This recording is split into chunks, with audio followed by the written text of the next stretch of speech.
ઘોર અંધાર અને એમાં ઊંઘાણા હિન્દુ અવર પણ જાગે જગદા ધાર હજી અમારો પહોરે રાણ પ્રતાપસિંહ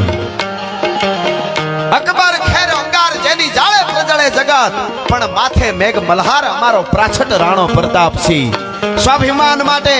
ભારત વર્ષની આન બાન ને શાન માટે 25 વર્ષ પાણાનો ઓહિકા કરીને આરાવલીના પહોળામાં હુએ ને એના ગીતો ગવાય બાકી માઈ કાંગલાના કોઈ દી મંદિર નો થાય એની વાતો નો રીએ જગતના ચોકમાં એ કરી બતાવો હું કઈક શું શરૂઆત પોતેથી કરવાની આપણે કોઈને એવું કોઈ દી નો વિચારું હું એકલો શું કરું મારા એકલાથી કાંઈ થાય નહીં મારી પાસે પૈસા નથી મારી પાસે ફલાણું નથી એક છે ને સ્વામી વિવેકાનંદે કીધું કે એક બ્રહ્માંડનું સર્જન કરી શકે ભારતનો એક યુવાન દીકરી અને દીકરો યુવાધન એટલી એનામાં તાકાત છે પણ આપણી તાકાતની આપણને ખબર હોય તો એમ આ નકરી વાતો કરીએ કાંઈ ન થાય માવો સોતા સોતા ગલે ઉભા ઉભા દેશ માટે કંઈક કર્યું છે શાકભાજી લઈને ઘેરે વયો જા એમ ન થાય પણ એના માટે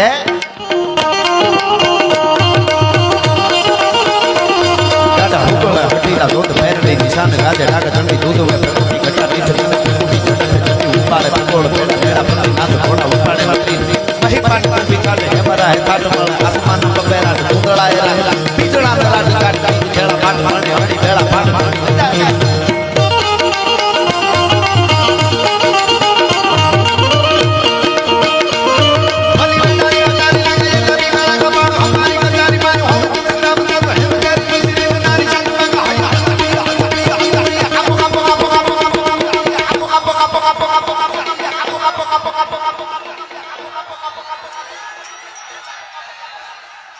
ખમા બાપો બાપો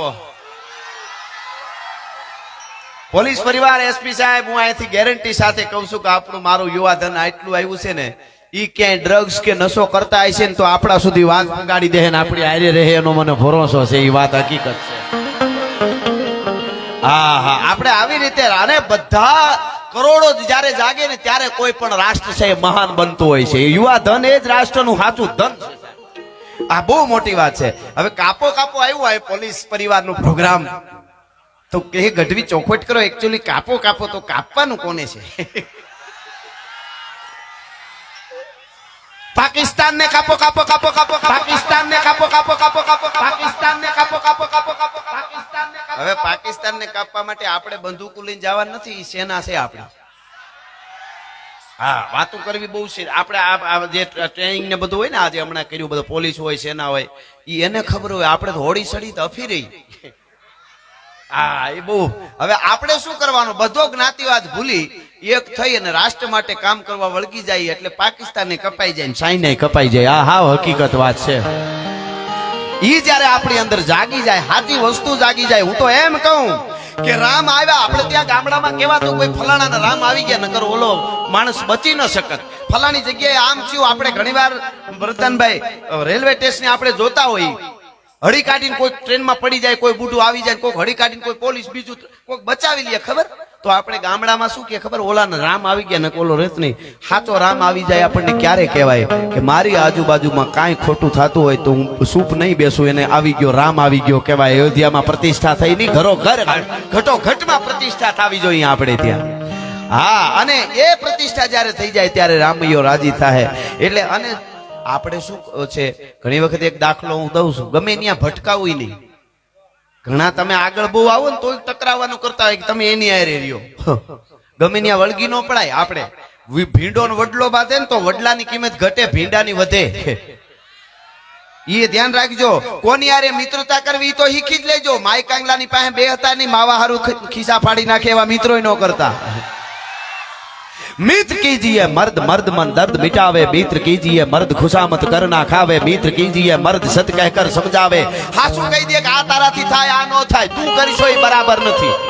તારે મારી હારે રહેવું હોય મને નકર એવા હોય ક્યાં ના ક્યાં પુગાડી દે ને પછી પાસે હટી જાય હા હારા હારા હબકી જાય અમને ક્યાં ખબર હતી કે એવા ધંધા કરે છે તે જ શીખવાડ્યું તું અહીં સુધી પુગાડ્યો હોય તેને પછી તું હરકી ગયો એનું તો બહુ ધ્યાન રાખવું બે મોટા વાળાઓનું હા એની પાસે એમ કોની હારે મિત્રતા કરવી કોની હારે બેહવું એ હકીકત એ તો શીખવું જ કોની હારે ભટકાવવું એ ધ્યાન રાખવી હું તમને એક દાખલો આપું ઘણીવાર આપું છું આપણે જુનાગઢની આજુબાજુમાં કોઈ ભેંસ મરી જાય તો મીડિયામાં ન આવે. મીડિયાના મિત્રો બધા અહીંયા છે,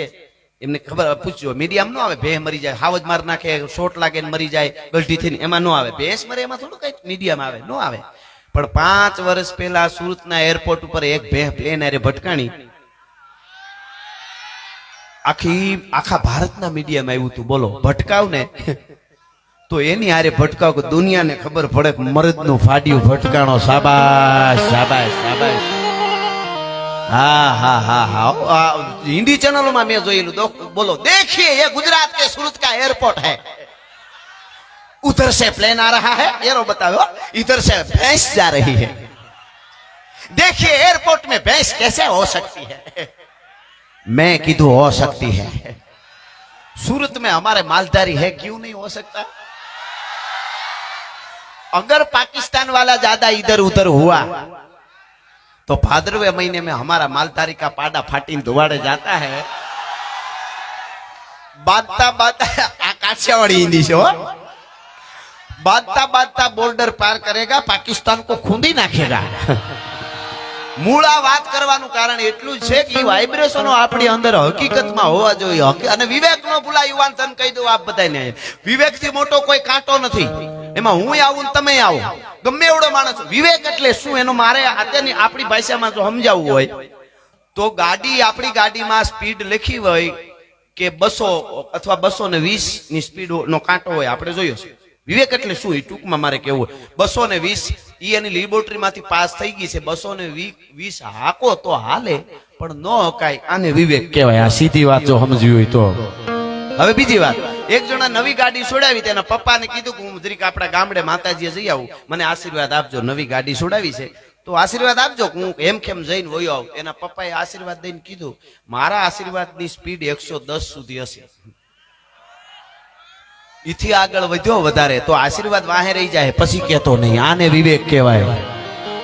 વિવેક થી મોટું દુનિયામાં મિત્રો કાંઈ નથી. આપણને ગમે એટલી ભાષા આવડતી હોય, ગમે એટલું આવડતું હોય, પણ વિવેકની જો ખબર ન હોય, હું કોણ છું ઈ જો ખબર ન હોય, મારા દેશનું યુવાન કે મારા દેશની દીકરી મોબાઈલની સ્ક્રીન ખોલે, યુટ્યુબ કે ગૂગલમાં સર્ચ મારવા જાય,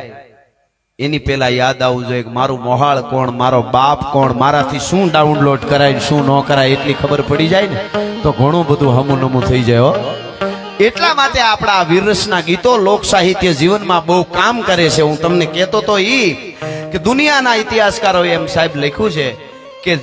કોઈ યુવા ધનને તમારે નકામું બનાવી દેવું હોય તો એના યુવા ધનમાં એક વ્યસન નાખી દો અને એક યુવા ધનને એનો ઇતિહાસ ભૂલવી દો. એ ન ભૂલતા એટલા માટે આ કથાઓ અને વાર્તાઓ થાય છે. આજે યુવા ધન જાગ્યું છે.